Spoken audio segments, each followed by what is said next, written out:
Right, so this is another map that I wanted to revisit. This is my big Sega map, which I don't know, I named it that, and then it's not really even about that. This is just a whole lot of sort of historic background that I've pulled together, but I wanted to focus in for this clip on this section down here.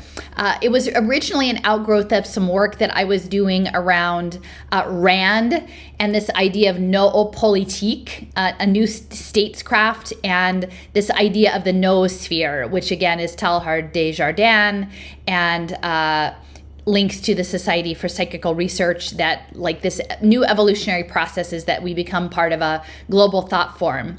And I think what's important to realize when we're listening to Neri Oxman talk about her plans for a molecular, like a large molecule language, is I think that this goes back, in addition to Teilhard de Chardin, we have Vladimir Vernadsky, the Ukrainian geobiophysicist, who was also interested in the noosphere and the biosphere, and he was focused on, again, nuclear research and crystallography and the interaction of life and geology.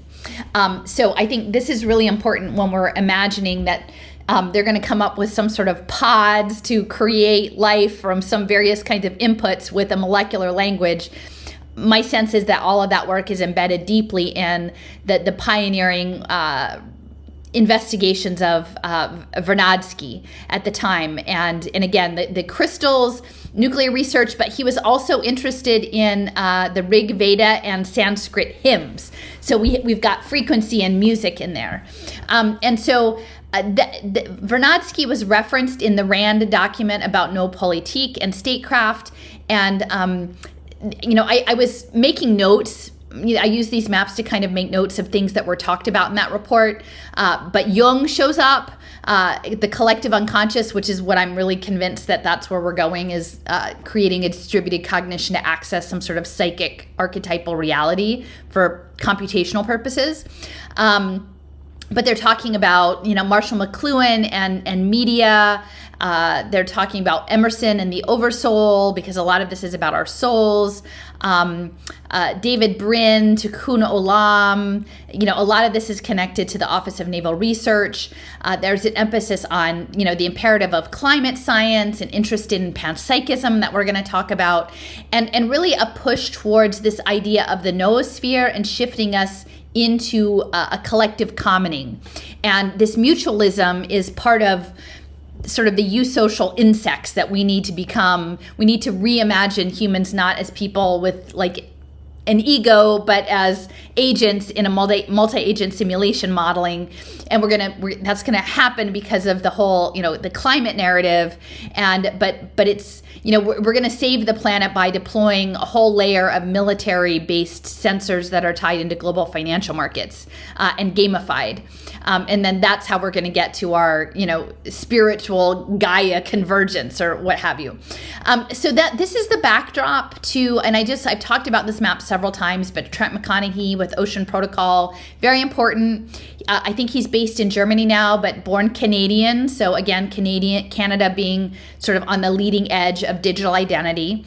And he had talked about Maslow's self-actualization, that we would actualize ourselves through token economies, exchanging tokens, and that would be in a gamified circumstance. And he specifically mentioned the game of civilization, which I know Joseph Gonzalez has mentioned before, where it's a game where you go from primitive civilization, ultimately, if you succeed, into a space colonizing civilization. And it's part of, I think, a collective consciousness and collective computation.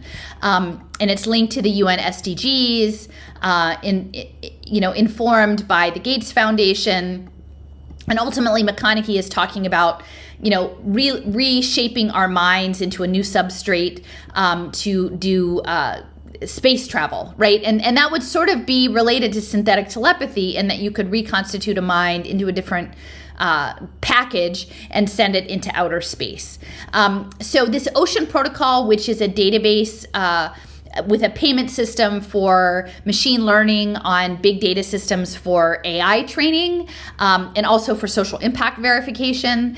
That's at this core, it's connected to Singularity Net, which again is Ben Goertzel and Sophia the robot, this robot as a decentralized autonomous organization / godlike entity.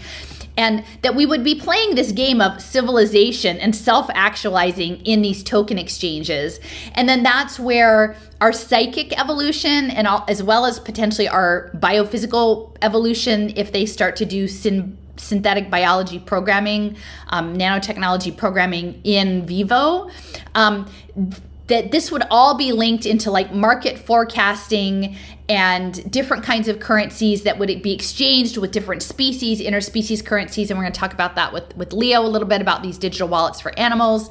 And that ultimately this feeds back into the James Lovelock and Lynn Margulis, like the Gaia hypothesis, right? Everything is converging into one global mind. And that this work around the global mind would be advanced through the mainstream environmental climate narrative, as well as the One Health, like linking zoonotic transmission of disease between people and animals. But really what they're going to be doing is putting in game mechanics, setting it up as participation for the common good, maybe setting it up as a public utility, and then turning it into a game where our participation in the game, I believe, is going to be linking us into a collective distributed, a decentralized, distributed biohybrid intelligence system for some sort of pattern recognition, problem solving that I'm as yet unclear beyond, the Save the Planet one. That's pretty obvious what the other types of actual computations might be served. But again, the emphasis here is on self-actualization, on gaming, on markets, and Gaia.